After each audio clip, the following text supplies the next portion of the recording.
శ్రీమాత్రే నమః. అమ్మకు ప్రేమతో ఛానల్కి స్వాగతం. అందరికీ కూడా ఆ అమ్మవారి ఆశీస్సులు ఉండాలని మనస్ఫూర్తిగా తల్లిని వేడుకుంటూ ఈరోజు మనం లక్ష్మీదేవి స్వరూపమైనటువంటి గోమాత గురించి తెలుసుకుందాం. దేవతా స్వరూపం గోమాత అంటే సమస్త దేవతలు గోమాతలో కొలువై ఉంటారు. ఆ గోమాతకు సంబంధించిన ఈ కథను విన్నా, చదివినా, చెప్పినా, వినిపించినా సమస్త దోషాలు తొలగిపోయి సమస్త శుభాలు కలుగుతాయి. గోవును పూజిస్తే సర్వ పాపాలు నశిస్తాయి.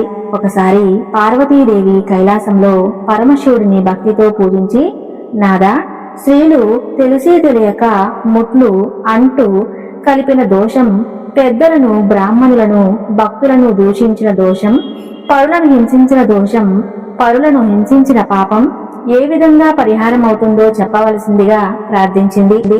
దయామయుడు అయినటువంటి పరమశివుడు ఈ విధంగా చెప్పాడు: ఓ పార్వతి, గోమాత నందు సమస్త దేవతలు ఉంటారు. అలాంటి గోవును పూజిస్తే సర్వ పాపాలు నశిస్తాయి. గోమాత పాదాలు రుణ పితృదేవతలు, గోమాత గొలుసులు తులసి దళాలు, కాలలో సమస్త పర్వతాలు మారుతి ఉంటారు. నోరు లోకేశ్వరం, నాలుక వేదాలు, ముక్కున శివుడు, ముఖమున జ్యేష్ఠాదేవి, కళ్ళల్లో సూర్యచంద్రులు, చెవులలో శంకు చక్రాలు, కొమ్ములలో యమయింద్రులు ఉంటారు. కంఠమున విష్ణువు, భుజమున సరస్వతి, రొమ్మున నవగ్రహాలు, మోమున బ్రహ్మదేవుడు, గంగుడు, కాశీ ప్రయాణము ఉంటాయి. ఉదరమున పృథ్వీదేవి, వెన్నున భరద్వాజ, కుబేరవరుణ, అగ్ని మొదలగు దేవతలు ఉంటారు. ఉదరమున సనక సనంద సనత కుమారులతో కనచంద్రుడు, తోక కూర్చున్న సూర్యకిరణాలు, తోలు ప్రజాపతి, రోమావళి, ప్రశాంత కోటి దేవతలు, పిరుదులయందు పితరులు, కర్రి కావేరి బోలు పాదుకు, పుండరీకాక్షుని బోలు స్తనాలు, గోపాద ధూళి సమస్త పుణ్యనదులు, తీర్థాలు కన్నా గొప్పది కాబట్టి ఓ పార్వతి, ఇగో మహత్యం వర్ణాన్ని ఉదయం పఠిస్తే బ్రహ్మహత్య మహాపథకాలన్నీ తొలగిపోతాయి. ప్రతి అమావాస్య రోజు పాటిస్తే 3 నెలల మహాపాపం తొలగిపోతుంది. నిత్యము సంధ్యావేళ పాటిస్తే మహాలక్ష్మి అనుగ్రహం కలుగుతుంది. గోవు ఎవరైతే మనస్ఫూర్తిగా పూజిస్తారో వారు 3 తరాల పితృదేవతలను తరిస్తారు. గోవుకు తృప్తిగా శనగలు, బెల్లం తినిపించిన సమస్త దేవతలు తృప్తి చెందుతారు. గోవుకు మనసారా నమస్కరిస్తే మంచి ఫలితం కలుగుతుంది. గోవుకు 5 సార్లు ప్రదక్షిణ చేస్తే భూ ప్రదక్షిణతో సమానం. గోవును పూజిస్తే సమస్త దేవతలను పూజించినట్లే అవుతుంది. గోమాతను దర్శించి గో ప్రదక్షిణ చేయాలి.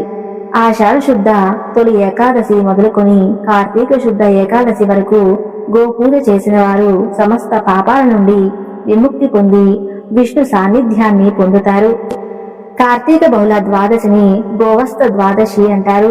ఈ రోజున గో పూజ చేసిన వారు అనంత కోటి పుణ్యాలు పొంది 41 రోజులు చేసిన పుణ్యఫలము ఈ ఒక్కరోజు చేస్తే పుణ్యం లభిస్తుంది అని చెప్పాడు. శ్రీకృష్ణ పరమాత్మ గోవుని ఎంతో భక్తి శ్రద్ధలతో సేవకుడిగా చూసుకునేవాడు. ఈ విధంగా ఆ పరమశివుడు గోమాత యొక్క మహత్యం గురించి పార్వతీదేవికి తెలియజేశాడు. హిందూ సంప్రదాయంలో గోవును పూజించడం ఆచారం. గోవుని గోపూజ చేసే చాలా ఫలితం కలుగుతుంది. దీనికి మన పురాణాల్లో ఎంతో విశిష్టత ఉంది. గోక్షీరం అంటే ఔషధాల్లో చతుస్సముద్రాలు ఉంటాయని పురాణాలు చెబుతున్నాయి. సర్వాంగాలలో సమస్త భువనాలు దాగి ఉంటాయని వేద పండితులు చెబుతున్నారు.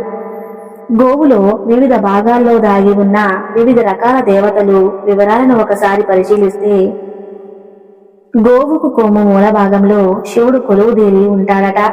అందువల్లే కొమ్ములపై చల్లిన నీటిని సేవిస్తే త్రివేణి సంగమంలోని నీటిని శిరస్సుపై చల్లుకున్నంత ఫలితం లభిస్తుందని పురాణాలు చెబుతున్నాయి. అంతేకాకుండా శివస్తోత్రం, సహస్రనామాలు పాటిస్తూ బిల్వ దళాలతో పూజిస్తే సాక్షాత్తు కాశీ విశ్వేశ్వరుని పూజించిన ఫలితం దక్కుతుందని వేద పండితులు చెబుతున్నారు. అలాగే గోవు నాసిక భాగంలో సుబ్రహ్మణ్యేశ్వర స్వామి ఉంటాడట.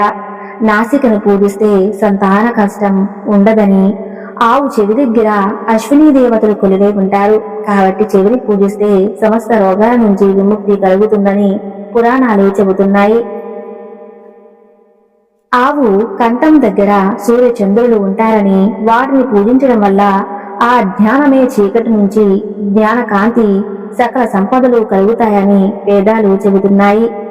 ఆవు నాలికపై వరుణదేవుడు ఉండటం వలన అక్కడ పూజిస్తే సిరి సంతతి కలుగుతుందని పెద్దలు చెబుతున్నారు. అదేవిధంగా ఆవు సంకరంలో ఉన్న సరస్వతి దేవిని పూజిస్తే విద్యాప్రాప్తి కలుగుతుంది. ఆవు చెక్కిళ్లలో కుడివైపున యముడు, ఎడమ వైపున ధర్మదేవతలు ఉంటారని నమ్మకం కనుక వాటిని పూజిస్తే యమ బాధలు ఉండవని, పుణ్యలోక ప్రాప్తి కలుగుతుందని పెద్దలు చెబుతారు. ఆవు పెదవుల్లో ప్రాతః సంధ్యాది దేవతలు ఉంటారట. వాటిని పూజిస్తే పాపాలు నశిస్తాయని పండితులు చెబుతున్నారు. అలాగే ఆవు కంఠంలో ఇంద్రుడు ఉంటాడని, అందువల్ల దాన్ని పూజిస్తే ఇంద్రియ పాటవాలు సంతానం కలుగుతుందట. ఆవు పొదుగులో 4 పురుషార్థాలు ఉంటాయి కనుక ఆ చోట పూజిస్తే ధర్మార్థ కామ మోక్షాలు కలుగుతాయని చెబుతున్నారు. ఆవు గిట్ట చివర నాగదేవతలు ఉంటారట. వాటిని పూజిస్తే నాగలోక ప్రాప్తి లభిస్తుందని చెబుతున్నారు. వాటితో పాటు భూమిపై నాగుపాముల భయం ఉండదట. ఆవు గిట్టల్లో గంధర్వులు ఉంటారు కనుక గిట్టలను పూజిస్తే గంధర్వలోక ప్రాప్తి, గిట్టల పక్కన అప్సరసలు ఉంటారట. ఆ భాగాన్ని పూజిస్తే సఖ్యత, సౌందర్యం లభిస్తుందట. అందువల్ల గోమాతను సకల దేవతా స్వరూపంగా భావించి పూజిస్తుంటారు. పూర్వం సాధువులు అధికంగా గోపూజలు జరుపుతూ ఉండేవారు. త్రిమూర్తులు, సకల దేవతలు గోమాతపైనే కొలువై ఉన్నట్లు ఆధ్యాత్మిక గ్రంథాలు చెబుతున్నాయి. దేవలోక గోపట్టాన్ని చూస్తే అందులో గోమాత ఒక భాగంలో లక్ష్మీదేవి ఉంటుంది.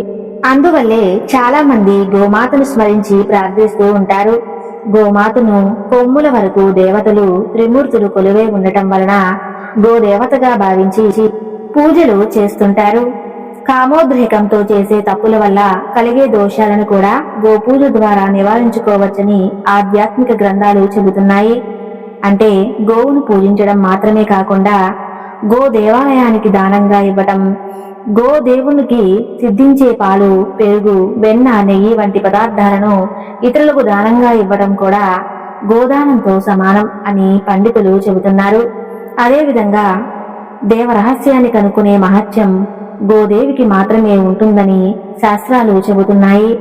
గోపాదము పితృదేవతలు, పిక్కలు, పిడుగంటలు, అడుగులు, ఆకాశగంగలు, ముక్కులు, కులుకులు ముచ్చటించి పలు కర్రికారేనుగా పొదుగు, పుండరీకాక్ష సన్నుకట్టుగా, సప్త సాగరాలు, గోమయం, శ్రీలక్ష్మీ పాలు, పంచామృతాలు, తోక, 90 కోట్ల ఋషులు, బొడ్డు, పొన్న పువ్వు, కడుపు కైలసం, కొమ్ములు, కోడిగుళ్ళు, మోము, దుష్టవెన్ను, యమధర్మరాజు, ముక్కు, సిరి కళ్ళు కలువరేకులు, చెవులు, సంఖ్యానాదం, నాలుక, నారాయణ స్వరూపం, దంతములు, దేవతలు, పలు పరమేశ్వరి, లోకాలన్నీ దేవేంద్రుని భార్య సచీదేవి, బ్రహ్మదేవుని భార్య సరస్వతీదేవి, శ్రీమన్నారాయణుని భార్య లక్ష్మీదేవి, శ్రీరాముల వారి భార్య సీతాదేవి, గోపాలకృష్ణమూర్తి భార్య రుక్మిణీదేవి, ఈశ్వరుని భార్య పార్వతీదేవి, వారి భార్య అరుంధతీదేవి వీరంతా కూడి ప్రాతకాలమున లేచి ఆడవారు చేసిన పాపములు ఎలా పోవును కృష్ణ అని అడిగారు. ప్రొద్దున్నే లేచి గోమహత్యం పాటిస్తే సకల పాపాలు పోవు. తెలిసి తెలియక చేసిన పాపములు దొంగతనము, మద్యపానము, గృహహింస చేయటము, ప్రాణము తీయటము, ఇలా మనకు తెలియకుండానే చేసిన పాపములు ఈ గోమహత్యం పాటిస్తే పోతాయి అని చెప్పి కృష్ణుడు సెలవిచ్చాడు. గోవును మధ్య కాలమందు పఠిస్తే ఏమిటి కృష్ణ అని అడిగారు. దానికి కృష్ణుడు సహస్ర గుళ్లలో దీపారాధన చేసినట్లు, జన్మాంతరం 5వ తరం ఇచ్చినట్లు, 100 గోవులు దానం చేసినట్లు అని తెలిపారు. అర్ధరాత్రి వేళ పఠిస్తే ఏమిటి కృష్ణ అని అడిగారు. దానికి కృష్ణుడు యమ బాధలు పోవును, యమ కింకరులు చూడబోరు, గోమహత్యం పాటిస్తే మనకు ఎంతో పుణ్యం లభిస్తుంది. అప్పుడు అందరూ ఇలా అడిగారు, ఎలా వస్తుంది, ఏ తీరున వస్తుంది అంటే కృష్ణుడు ఈ విధంగా తెలిపారు. కనకంబరాలతో, కదులతో, తులాభారములతో, తులతూగుతూ తన భర్తను తలుచుకుని, తన పుత్ర పౌత్రిక పుత్రుడు తెలుసుకుని, మిత్ర బంధువులు తెలుసుకుని లక్ష్మీ మహాలక్ష్మి ఎదురుగా వస్తుంది. ఆవును కిందకు దించి పసుపు పారాణి అక్షంతులు గంధములు ఇచ్చి కరుణించమని ప్రార్థించాలి. పక్కన ఉన్న వరుసగా తీసేసి ఇనుపు ముక్క కాకులను వెనక్కు తోసేసి ముందే పెనల్చు కిందకు దింపేసి ఆమెను ప్రయోగాముగా వైకుంఠానికి వెళ్ళింది. ఇది గోమాత యొక్క మహత్యం అని కృష్ణుడు తెలిపాడు. ఇది విన్న వారికి విష్ణులోకము, చెప్పిన వారికి పుణ్యలోకము కలుగుతుందని శ్రీకృష్ణుడు తెలిపాడు. గో మహత్యము తెలుసుకున్నారు కదా. ఈ వీడియో నచ్చితే తప్పకుండా లైక్ చేయండి.